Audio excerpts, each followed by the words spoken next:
जय श्री कृष्णा दोस्तों, हर हर महादेव। कैसे हैं आप सब? स्वस्थ और सुरक्षित होंगे। दोस्तों, इस बार दैवशयनी एकादशी 10 जुलाई रविवार को है। आज रविवार का दिन, दैवशयनी एकादशी। इस दिन भगवान विष्णु की विशेष पूजन की जाती है। इस दिन यदि कुछ खास उपाय कर लिए जाएं तो हर परेशानी से बचा जा सकता है।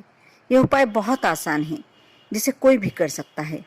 अगर आपकी भी कोई ऐसी समस्या है तो दैवशयनी एकादशी पर शाम के समय आप यह उपाय अवश्य करें। दोस्तों, दैवशयनी एकादशी पर विष्णु सहस्त्र नाम का जाप करना चाहिए। इसके लिए आप शाम के समय अपने घर के ही मंदिर में भगवान विष्णु के प्रतिमा या चित्र जो भी आपके घर में हैं, उनके समक्ष शुद्ध घी का दीपक लगाएं और पाठ आरंभ करें। ऐसा करने से आपकी हर परेशानी दूर हो सकती है।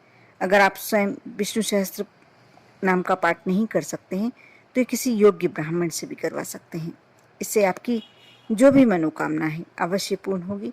यदि धन संबंधी है, लक्ष्मी संबंधी है, तो आपकी समस्या दूर हो जाएगी।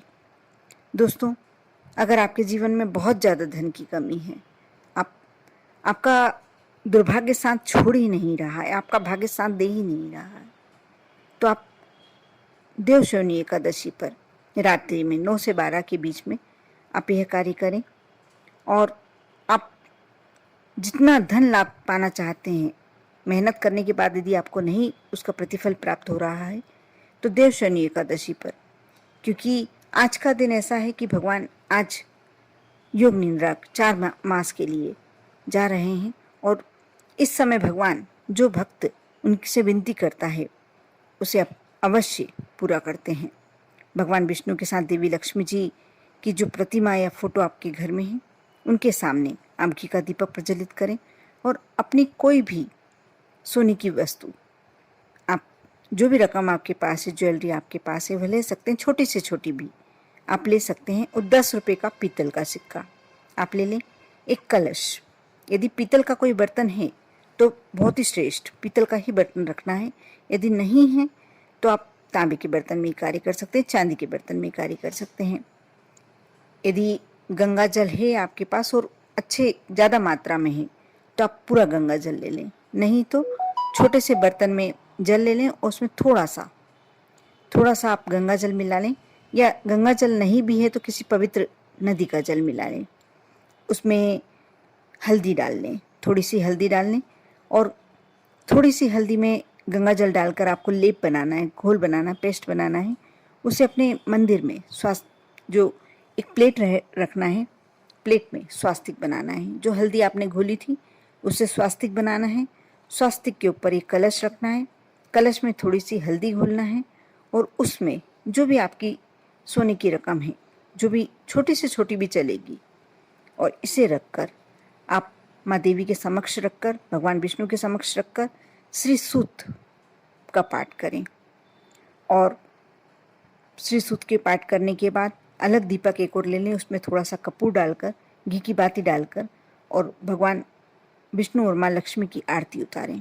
और जो भी कामना है आपकी, आप इस समय अपनी कामना भगवान के समक्ष बोलें। ऐसा करने से साधक की हर कामना पूरी होती है।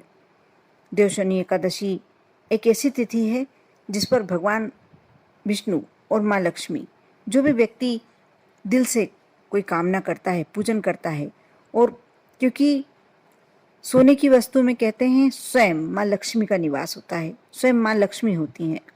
जब आप उनके समक्ष रखकर वह कार्य करते हैं, भगवान विष्णु आपको पूरा आशीर्वाद प्रदान करते हैं और माँ लक्ष्मी अपनी पूरी कृपा आप पर बरसाती हैं। दैवशयनी एकादशी पर भगवान विष्णु को पीले वस्त्र भी अर्पित करना चाहिए। आप यह कार्य भी शाम के समय कर सकते हैं और बाद में यह वस्त्र किसी ब्राह्मण को दान कर दें दूसरे दिन। मैंने उसका पूरा नहीं बता पाई, सॉरी, मैं फिर से बताती हूँ कि आपने वह कार्य कर लिया, श्री सूक्त का पाठ कर लिया, उसके बाद आपको वह जल रात भर वहीं रखे रहने देना है और सुबह उठाकर आप, यदि आपको ऐसा लगता है कि आपकी जो ज्वेलरी रखी हुई है वो सेफ नहीं है वहाँ पर, तो आप उठाकर रख सकते हैं उसको तिजोरी में कलश सहित। यदि नहीं, वहीं रखे देने में कोई प्रॉब्लम नहीं है तो आप वहीं रखे रहने दें और सुबह उठकर वो जल को समर्पित कर दें किसी पौधे में, पीपल के वृक्ष में, क्योंकि पीपल के वृक्ष में हल्दी मिला हुआ जल वैसे भी समर्पित करना अच्छा माना गया। स्नान के बाद आपको ये कार्य करना है। और जो आपने अपनी रकम ली थी उसको थोड़े दिन समय तक आप अपनी तिजोरी में, एक दिन भी रखेंगे, 24 घंटे भी रखेंगे तो भी श्रेष्ठ है, कोई परेशानी वाली बात नहीं है। उसके बाद यदि आप पहनना चाहते हैं तो पहन सकते हैं, और रखे रहने देना चाहते हैं तो रखे रहने दें। आप मान कर चलिए कि आपकी लक्ष्मी संबंधी, धन संबंधी समस्याएं बहुत ही शीघ्र पूरी हो जाएंगी, क्योंकि भाग्य आपका साथ देने लगेगा। इसी प्रकार जैसे मैं बता रही थी, भगवान विष्णु को पीले वस्त्र अर्पित करें और बाद में यह वस्त्र किसी ब्राह्मण को दान कर दें। इस दिन अपनी शक्ति के अनुसार पीले फल जैसे केले, आम आदि पहले भगवान विष्णु को चढ़ाएं। यदि भगवान विष्णु का मंदिर आपके यहाँ पर नहीं है तो राम भगवान, कृष्ण भगवान, माँ लक्ष्मी, जिस भी भगवान का मंदिर है, ये कार्य आप जो फल चढ़ाते हैं ये कार्य आपको मंदिर में करना ज़्यादा श्रेष्ठ रहेगा। यदि घर में करते हैं तो आप फिर किसी ब्राह्मण को ये फल दें। इस बात का आप विशेष ध्यान रखें। और आप चाहें तो ऐसा भी कर सकते हैं कि ये फल जो आपने यदि घर में चढ़ाए हैं तो आप किसी ज़रूरतमंद को भी दे सकते हैं। देवशयनी एकादशी पर किसी विष्णु भगवान मंदिर में आप केसरिया ध्वज का दान करते हैं, ये उपाय भी आपके जीवन में हर परेशानी को दूर कर सकता है। दोस्तों, वैसे भी कहा जाता है कि एकादशी के दिन कम से कम रात को 12 बजे तक रात्रि में आपको सोना नहीं चाहिए। कई लोग तो ऐसे होते हैं जो यदि एकादशी का व्रत करते हैं, रात जागरण करते हैं और रात भर भगवान विष्णु का जाप करते हैं, मंत्र जाप करते हैं, भजन गाते हैं, उन्हें स्मरण करते हैं। उनके जीवन के सारे कष्ट दूर हो जाते हैं। उन्हें मृत्युपरांत भी उनका पुण्य इतना ज़्यादा बढ़ जाता है कि उन्हें मोक्ष की प्राप्ति होती है। देवशयनी एकादशी पर आप यदि शाम की समय या रात की समय, रात्रि में 12 बजे के बाद भी आप जो भी समय 10 से 12, 12 के बाद आधी घंटा, 1 घंटा, जो भी आप समय निकाल सकते हैं, एक मंत्र का कम से कम 11 माला अवश्य जाप करें। एक माला में 108 मन के होते हैं, उस हिसाब से आप 11 माला जाप करें। यदि नहीं भी कर सकते हैं तो 108 मन की का जाप तो करना ही चाहिए। मंत्र कोई सा भी मंत्र हो सकता है भगवान विष्णु का, जैसे ओम नमो भगवते वासुदेवाय, ओम नारायणाय विद्महे वासुदेवाय धीमहि तन्नो विष्णु प्रचोदयात्, ओम विष्णवे नमः, ओम हुम विष्णवे नमः।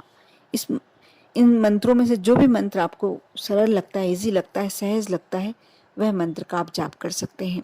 आप देखना दोस्तों, इस मंत्र के जाप से आपको मानसिक शांति कितनी प्राप्त होती है।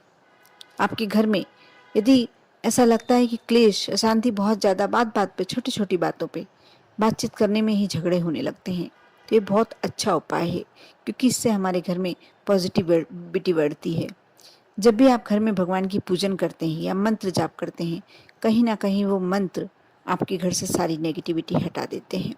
और कुछ दिन ऐसे होते हैं, जैसे एकादशी हुई, प्रदोष हुआ, जो ये बड़े बड़े दिन होते हैं, बड़ी बड़ी तिथियां होती हैं, इनमें यदि आप भगवान को याद करते हैं, भगवान का स्मरण करते हैं, नाम जाप करते हैं या मंत्रों का जाप करते हैं, वैसे वैसे आपके घर में एक आध्यात्मिक शक्ति प्रवेश कर जाती है।